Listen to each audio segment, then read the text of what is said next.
મહાટક company BZ ગ્રુપમાં શિક્ષકો agent બનતા હોવાની પણ ચર્ચાએ જોર પકડ્યું છે અને તેમાં એક શિક્ષકના ફોટા પણ વાયરલ થયા છે। અરવલ્લીમાં એક શિક્ષકના ફોટા સોશિયલ મીડિયા પર વાયરલ થયા છે। માલપુર તાલુકાના કલ્પેશ ખાંટના વિડીયો અને આ ફોટોઝ સામે આવી રહ્યા છે। બીઝેડમાં રોકાણ કર્યા બાદ મળેલી આ ગિફ્ટ સાથેનો તેઓનો આ ફોટો વાયરલ થઈ રહ્યો છે। ફોટામાં આરોપી મયુર દરજી પણ જોવા મળી રહ્યું છે। ન્યૂઝ 18ની ટીમ પહોંચી છે શિક્ષક કલ્પેશ ખાંટના ઘરે। બીઝેડના આરોપી સાથેના ફોટા તેઓના વાયરલ થતા માલપુરના કોઠિયા ગામના રહેવાસી શિક્ષક કલ્પેશ ખાંટનું નામ હાલ ચર્ચામાં છે। ન્યૂઝ 18ની ટીમ પહોંચી ત્યારે ઘરનો દરવાજો ખુલ્લો હતો। ઘરમાં વીજળીના સાધનો ચાલુ હતા, જોકે ઘરમાં કોઈ નહોતું। સૂત્રોના મતે મીડિયા અહેવાલો બાદ ઘર અવાવરું મૂકીને ફરાર થયા હોવાનું પણ મનાઈ રહ્યું છે। જોકે ઘરની બહાર કાર અને ડીજેની ગાડી પણ મળી આવી છે। હાલ સવાલ થઈ રહ્યું છે કે આખરે શું શિક્ષક કલ્પેશ ખાંટ એજન્ટ તરીકે અહીંયા કામ કરતો હતો? કલ્પેશ ખાંટે કેટલા લોકોને રોકાણ આમાં કરાવ્યું છે? કલ્પેશ ખાંટ સાથે શિક્ષણ વિભાગ કાર્યવાહી કરે છે કે કેમ, તે સૌથી મોટો સવાલ છે।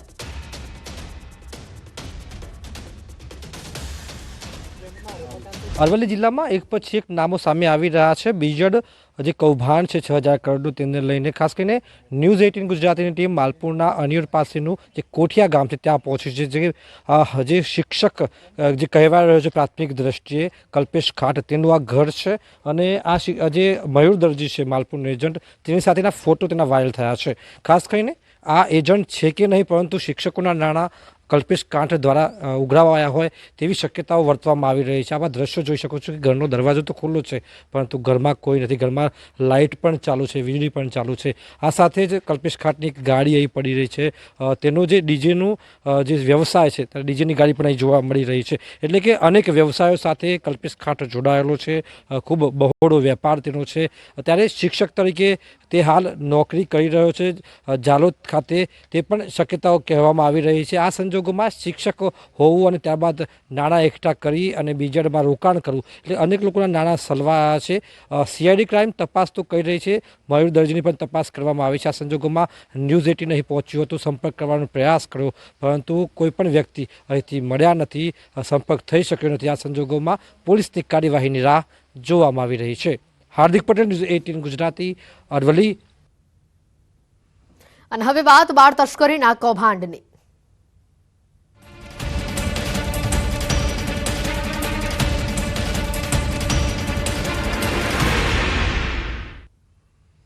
પાટણના ચકચારી બાળ તસ્કરી કૌભાંડમાં મોટો એક ખુલાસો સામે આવી રહ્યો છે। બાળ તસ્કરીમાં બીજું બાળક પણ મળી આવ્યું હોવાની માહિતી છે। બાળકને દાટી દેવાયું હતું અને તે સ્થળે પહોંચી છે હાલ પોલીસ। દાટી દેનાર 2 આરોપીઓ સાથે પોલીસની તપાસ સામે આવી રહી છે। પાટણના સમી તાલુકાના દાદર ગામ પાસેથી પસાર થતી બનાસ નદીમાં બાળકને દાટી દેવામાં આવ્યું હતું। પાટણ એસઓજીની ટીમ આરોપીઓ સાથે જ્યાં બાળકને દાટવામાં આવ્યું છે તે સ્થળ ઉપર પહોંચી સરકારી વિડીયોગ્રાફર, એફએસએલની ટીમ, પેનલ ડોક્ટર ટીમ, મામલતદાર આ સહિતની ટીમ પણ સ્થળ પર સાથે પહોંચી છે। સુરેશ ઠાકોરે પાટણના નિસંતાન દંપતીને આપેલું બાળક હાલ પાલનપુરના બાળ શિશુગૃહમાં સલામત હોવાનું સામે આવ્યું છે।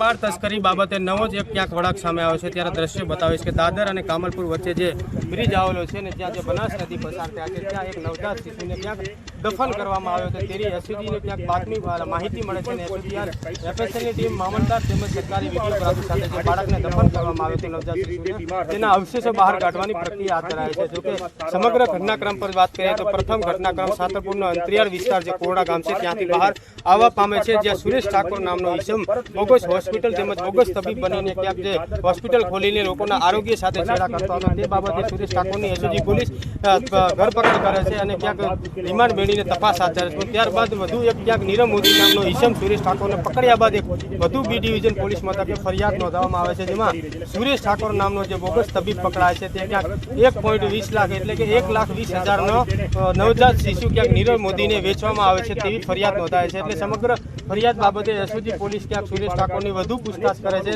અને સમગ્ર ઘટનામાં સુરેશના ઠાકોરનો સાથીદાર ક્યાંક શિલ્પા ઠાકોરનો પણ સમગ્ર બાળ તસ્કરીમાં બહાર નામ આપવા પામે છે। એસઓજી પોલીસ સુરેશ ઠાકોર અને શિલ્પા ઠાકોરને ક્યાંક રિમાન્ડ મેળવીને સમગ્ર ઘટના બાબતે ઊંડાણપૂર્વક તપાસ કરી રહ્યો છે। ત્યાં જે એક વધુ નામ આવે છે, ત્યાં બનાસકાંઠામાં સંસ્કાર હોસ્પિટલમાં કામ કરતો રૂપસિંહ ઠાકોર।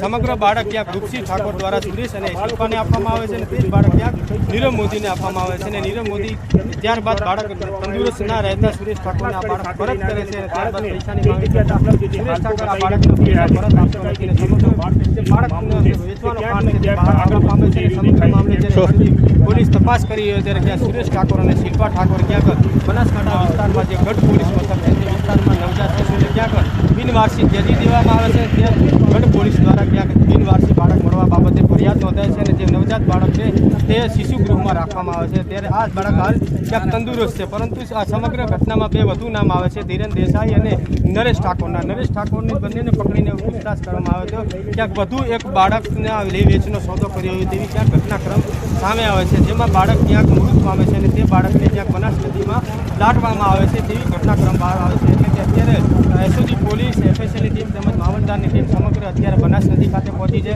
આરોપી શિલ્પા ઠાકોરને પણ સાથે રાખવામાં આવે છે. તે જગ્યાએ બાળકને દફન કરવામાં આવે છે, તેના અવશેષો બહાર કાઢવાની પ્રક્રિયા હાથ ધરાઈ રહી છે. પરંતુ ચોક્કસ કહીએ કે અત્યાર સુધી માત્ર એક બાળકની વાત હતી, તેમાં ક્યાંક હવે એક વધુ બાળક મળી આવે છે. એટલે ચોક્કસ કહીએ કે સુરેશ ઠાકોર, શિલ્પા ઠાકોર તેમજ આજે 5 આરોપીઓ એસઓજીએ પકડ્યા છે. તે 5 આરોપીઓ દ્વારા અન્ય કેટલા બાળકોની તસ્કરી કરી છે તે સૌથી મોટો સવાલ ઊભો થઈ રહ્યો છે. પરંતુ હાલની દ્રષ્ટિએ વાત કરીએ તો એસઓજીની ટીમ, એફએસએલની ટીમ તેમજ મામલતદારની ટીમ જે જગ્યાએ બાળકને દફન કરવામાં આવ્યો છે તે બાળકને અવશેષો બહાર કાઢવાની પ્રક્રિયા હાથ ધરી છે. અશરફ ખાન, ન્યૂઝ 18 પાટણ. પાટણના બાળ તસ્કરી કૌભાંડનો રેલો બનાસકાંઠા બાદ હવે કચ્છ સુધી પહોંચ્યો છે. આ કૌભાંડનો રેલો હવે બનાસકાંઠાથી કચ્છના આડેસર સુધી પહોંચ્યો છે.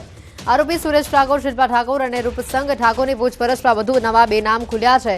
કૌભાંડમાં અન્ય 2 શખ્સની એસઓજીએ અટકાયત કરી હોવાની તપાસમાં સામે આવ્યું છે. નરેશ દેસાઈ અને ધીરેન ઠાકોરનું નામ સામે આવ્યું છે. નરેશ દેસાઈ આડેસરમાં બોગસ ડોક્ટર તરીકે કામ કરતો હતો. ધીરેન ઠાકોર પણ પહેલા ખાનગી હોસ્પિટલમાં કામ કરતો હતો. હાલ એસઓજી પોલીસે 2 આરોપીઓની અટકાયત કરી વધુ તપાસ શરૂ કરી છે.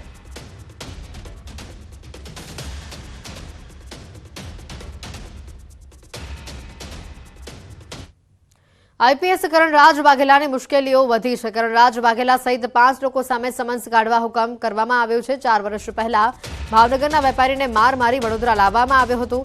સીસીટીવીએ પોલીસ કર્મીઓની મુશ્કેલી વધારી છે. કમ્પ્યુટર એન્જિનિયરનું અપહરણ કરી માર મારવામાં આવ્યો હોવાનો આરોપ છે. 4 વર્ષ પૂર્વે ખાનગી વાહનમાં ધસી જઈ દુકાનમાં ઘૂસીને માર માર્યો હતો. ઢોર મારવામાં આવ્યો હતો. 5 લોકો દ્વારા માર માર્યા બાદ અપહરણ કરવામાં આવ્યું હતું. આરોપીમાં માંજલપુર પોલીસ સ્ટેશનના તત્કાલીન પીએસઆઈ શ્રીલાણા, હેડ કોન્સ્ટેબલ ઠાકુર અમરદીપસિંહ ચૌહાણ, મેહુલદાન ગઢવીનો પણ સમાવેશ છે. આઈપીએસ કરણરાજસિંહ વાઘેલા સહિત તમામ આરોપીઓ સામે 12 ડિસેમ્બરે સમન્સ ઇસ્યુ કરવામાં આવ્યું હોવાનો કોર્ટનો હુકમ હતો.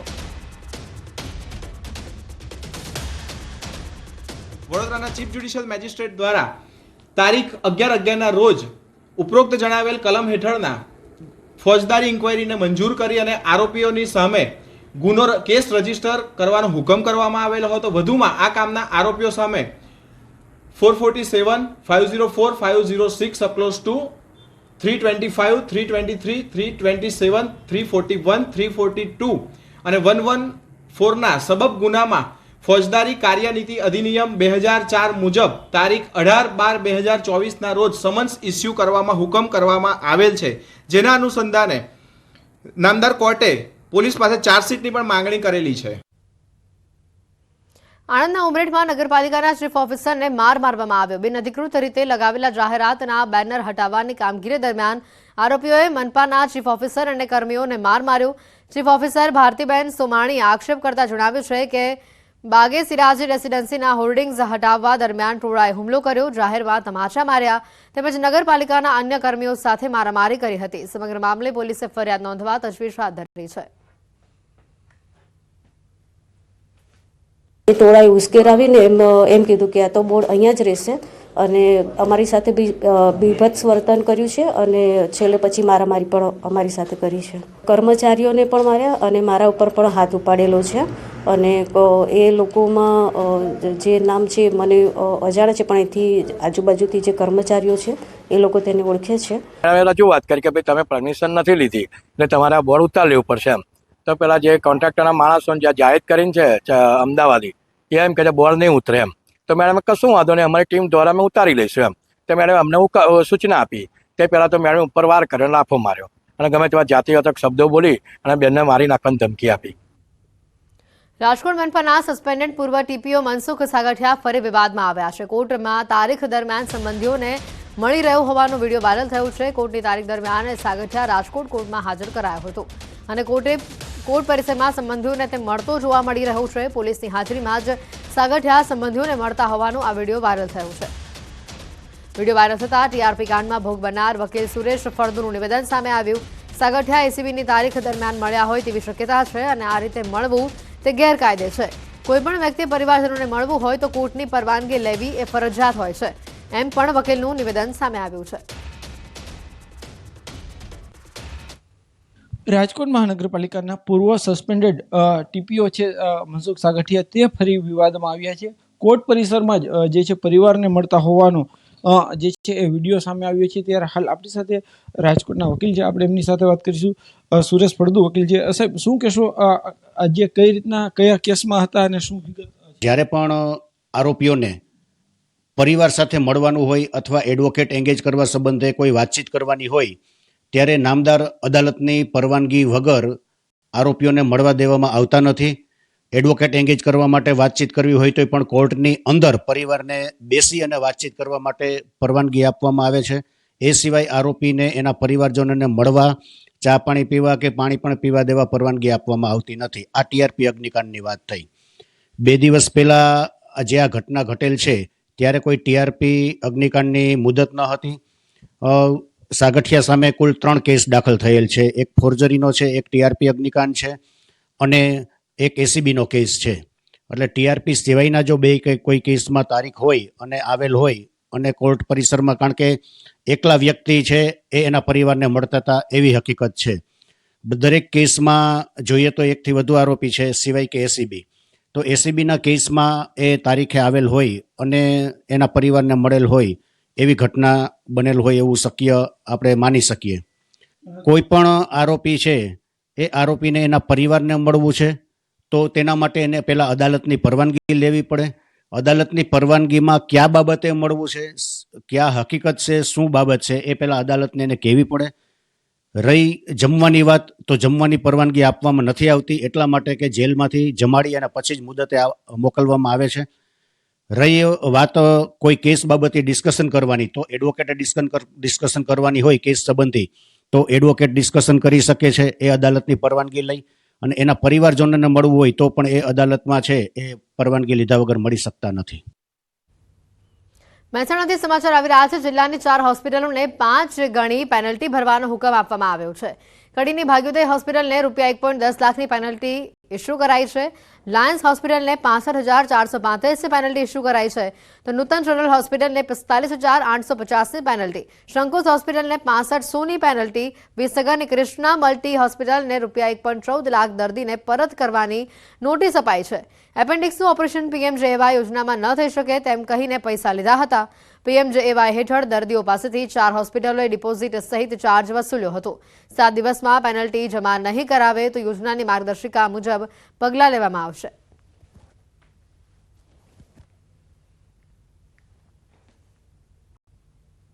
દુષ્કર્મના કેસમાં ફરાર ભાજપ નેતા દીપુ પ્રજાપતિ દબોચાયો છે. આણંદમાં ભાજપ નગરસેવક પર જ દુષ્કર્મનો આરોપ છે. પરિણીતા સાથે દુષ્કર્મના કેસમાં દીપુ પ્રજાપતિ પકડાયો છે. વાસદ પાસેથી પસાર થતી હોવાની પોલીસને બાતમી મળી હતી. પરિણીત મહિલાએ આણંદ ટાઉન પોલીસ મથકમાં દીપુ પ્રજાપતિ વિરુદ્ધ ફરિયાદ નોંધાવી હતી. દુષ્કર્મનો ગુનો નોંધાતા ભાજપનો કાઉન્સિલર ફરાર થયો હતો.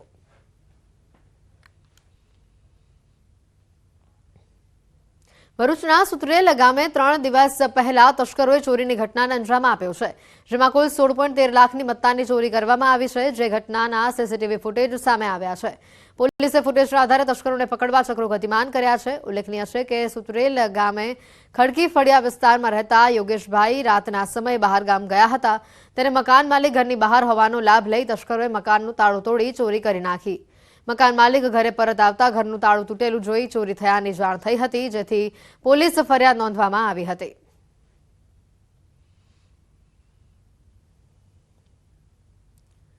છોટાઉદેપુર શિક્ષક દ્વારા ધોરણ 9ની વિદ્યાર્થીની સાથે અડપલા કરવાના ગુનામાં પોલીસે આરોપી શિક્ષકને તેના વતનમાંથી ઝડપી લીધો છે. શિક્ષક દ્વારા વિદ્યાર્થીની સાથે વારંવારની વિભત્સ માંગણીઓ કરવામાં આવતી હતી. આખરે કંટાળી વિદ્યાર્થીને વાલીને વાત જણાવતા પોલીસ ફરિયાદ કરવામાં આવી છે. આરોપી શિક્ષક સંજય પારેખ ફરાર થતા પોલીસે આણંદના ખોળેલ ગામથી ઝડપી કાયદેસરની કાર્યવાહી હાથ ધરી છે.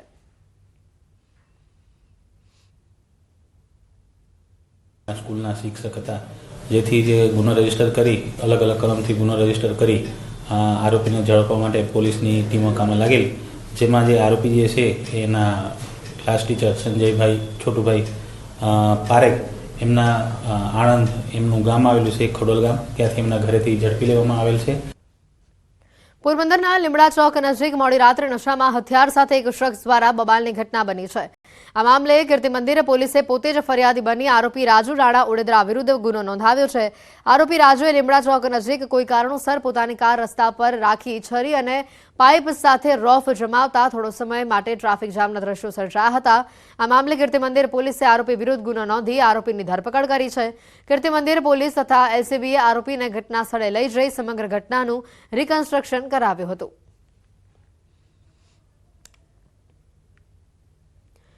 લીમડા ચોક પાસે જ આ પ્રકારની ઘટના બની. કીર્તિ મંદિર પોલીસે આરોપીની ધરપકડ કરી સમગ્ર મામલે કાયદેસરની કાર્યવાહી હાથ ધરી છે. આરોપીને સાથે રાખી ઘટનાનું રિકન્સ્ટ્રક્શન પણ કરાવવામાં આવ્યું. ગાંધીનગર ખાતે ગતરોજ આરોગ્ય મંત્રી ઋષિકેશ પટેલની અધ્યક્ષતામાં ક્લિનિકલ એસ્ટાબ્લિશમેન્ટ એક્ટ હેઠળની સ્ટેટ કાઉન્સિલની બેઠક યોજાઈ હતી, જેમાં ક્લિનિકલ એસ્ટાબ્લિશમેન્ટ એક્ટ હેઠળની પ્રવર્તમાન જોગવાઈઓ, જરૂરી સુધારા અને પ્રવર્તમાન સમયમાં થઈ રહેલ હોસ્પિટલના રજિસ્ટ્રેશનના સંદર્ભેની વિગતવાર સમીક્ષા કરવામાં આવી. 12 માર્ચ 2025 સુધી તમામ હોસ્પિટલોએ આ એક્ટ હેઠળ ફરજિયાત રજિસ્ટ્રેશન કરાવવાની સૂચના અપાઈ છે. જો સમય અવધિમાં રજિસ્ટ્રેશન કરવામાં નહીં આવે તો તેવી આરોગ્ય સંસ્થાઓ સામે નાણાકીય તેમજ કાયદાકીય કાર્યવાહી કરવામાં આવશે.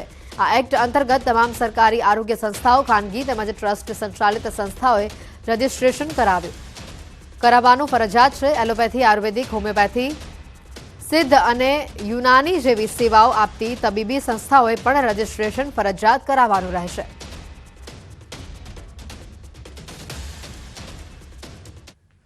વિશ્વભરમાં દર 1 ડિસેમ્બરે વિશ્વ એઇડ્સ દિવસ મનાવવામાં આવે છે, ત્યારે Gujarat state AIDS control society અને નેશનલ એઇડ્સ કંટ્રોલ ઓર્ગેનાઇઝેશન સાથે મળીને વિશાળ જાગૃતતા અભિયાનનું આયોજન કરશે. આ વર્ષની theme take the rights path, my health my રાઇટનો આ હેતુ એચઆઈવી સંક્રમિત વ્યક્તિઓના અધિકારોનું રક્ષણ કરવાનો અને તેઓને સન્માનિત જીવન પ્રદાન કરવાનો છે. ગુજરાતમાં અનુમાનિત વયસ્ક એચઆઈવીનો પ્રસાર 2023માં ઘટીને 0.19% થયું છે, જે વર્ષ 2019માં એચઆઈવી સંક્રમણ દર પ્રતિ 1 લાખ અસંક્રમિત વ્યક્તિઓમાં 6 વ્યક્તિથી ઘટીને વર્ષ 2023માં 4 વ્યક્તિ થયું છે અને છેલ્લા 7 મહિનામાં 22,50,000થી વધુ લોકો સુધી એચઆઈવી સંબંધિત માર્ગદર્શન, તપાસ અને સારવાર સેવાઓ પહોંચી છે.